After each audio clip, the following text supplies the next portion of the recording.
For real? Real.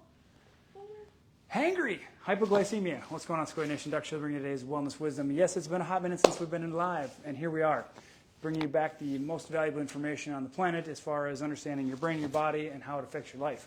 So, if you don't know what hangry means, you should look it up. I'm sure you could find some memes about it. It typically means your blood sugar has dropped so low, which is why this is called hypoglycemia. And people tend to start having irrational behavior when their brain gets too low in sugar.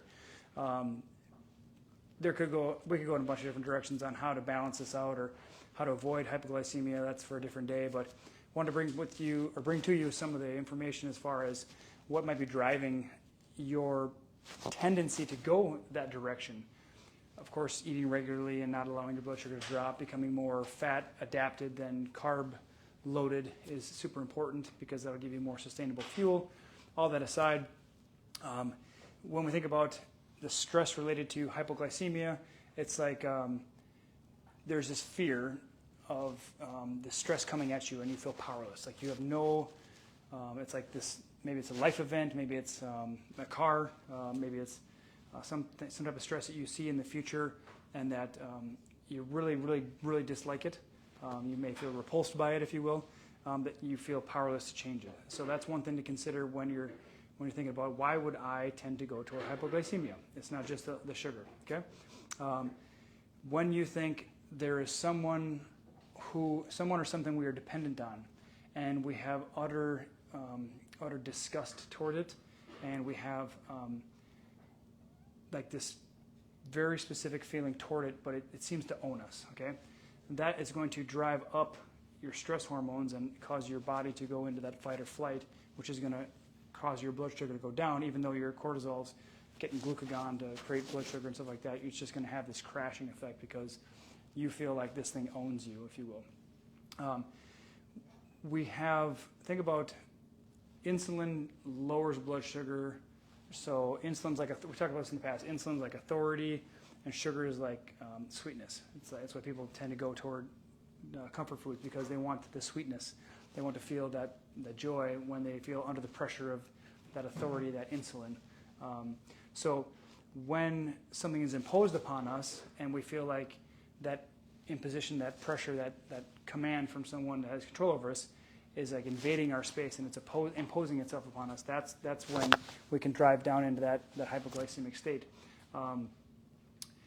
It's like you're rejecting the orders and the commands and the stress coming from the outside. And so that's why your body is in this defense mode and just causes that blood sugar to crash again. So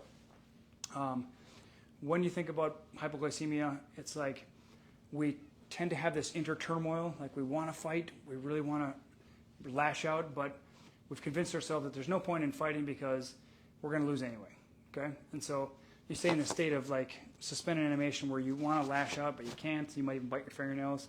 It's called oncophagia. I think we did a video on it for one of our participants.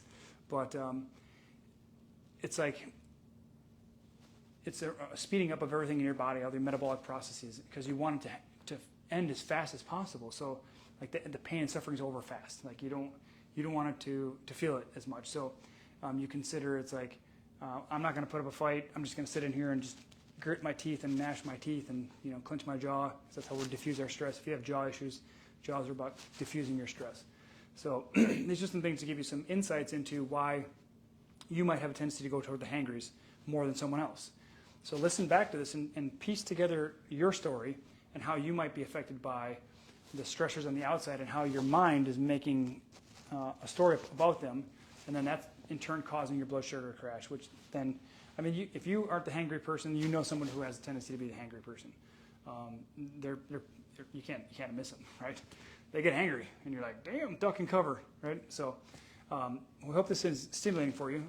Share with a friend and family, someone you might know. It's always fun to say, hey, I'm not sure if this resonates with you. Maybe you consider this, and send them a link. Just wondering if you have any thoughts about this. Have a great day. Just send them that message because it can build a bridge in your relationship and maybe help them understand that what you're seeing and they're not even aware. Because remember, we all stand in a pile of poo. We can't smell it.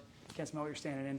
We've all got our own stresses and our patterns. We don't know them until someone else helps you or me or someone else identify what our pattern is. We can't change it. So take this information, support your loved ones, challenge yourself to think about things differently, and then let us know how we can support. Let us know your thoughts on the hangries and hypoglycemia, okay? Good luck. Have a great night. Bye-bye.